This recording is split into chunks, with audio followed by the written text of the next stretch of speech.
Hi everyone. Just wanted to come to you really quickly to talk about resumes. Now, I've looked at quite a few in my time. I have about over 10 years of career services experience, and I have seen some very interesting resumes. But why do you even need one? Well, the first reason you need one is it's like a passport into the world of employment. And this is kind of how you get your foot in the door to the place that you desire to work at.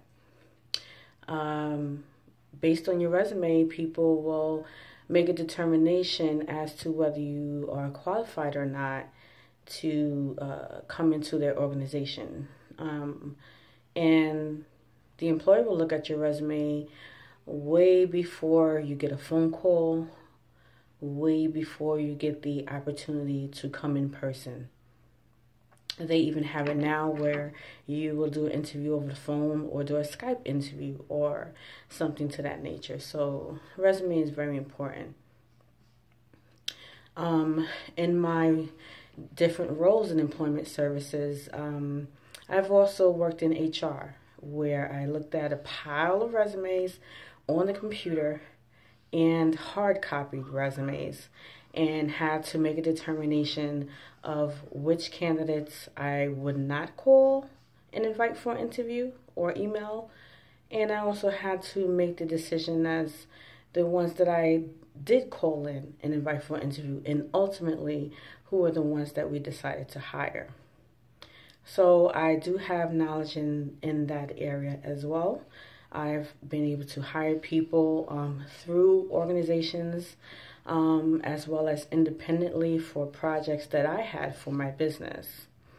Not only have I worked in employment services, but I'm also an entrepreneur and have been so really since the age of 16, I think.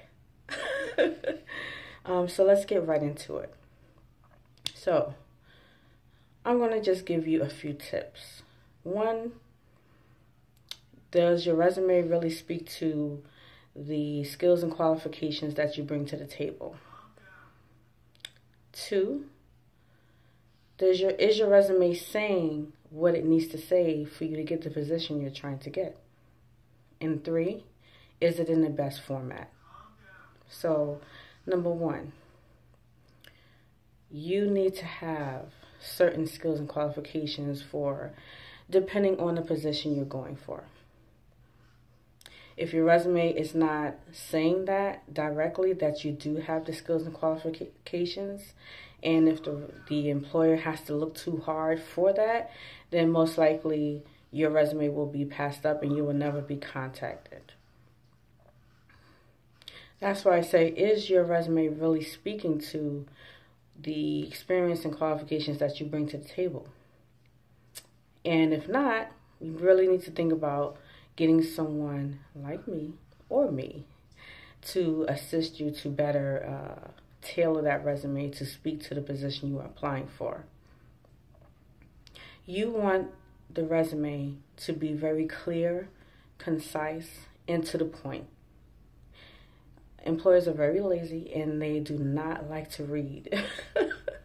So a lot of times, and I can tell you this from experience, your resume is being scanned, not necessarily read in detail. That comes later.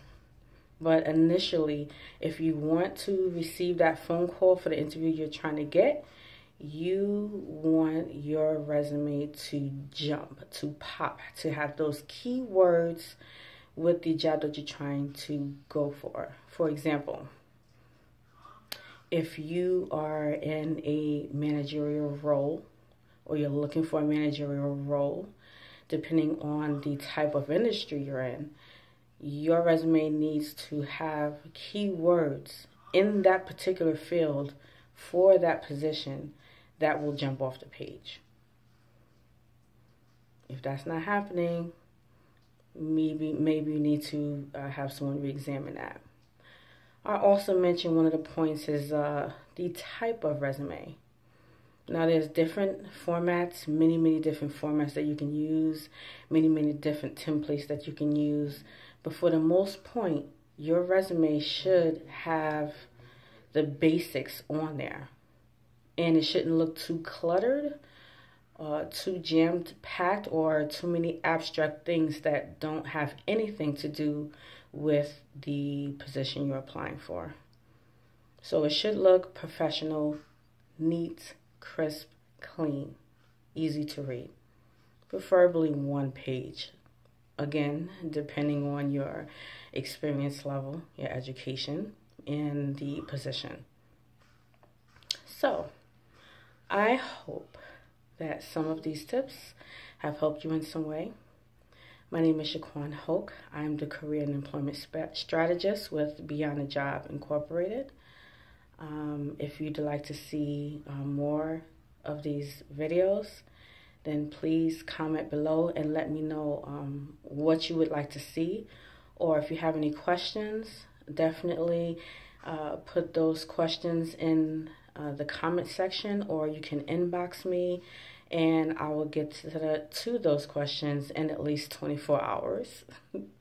Again, I hope that this has been helpful, and you have a great day, and keep on pushing. Keep on going after your career dreams. Goodbye.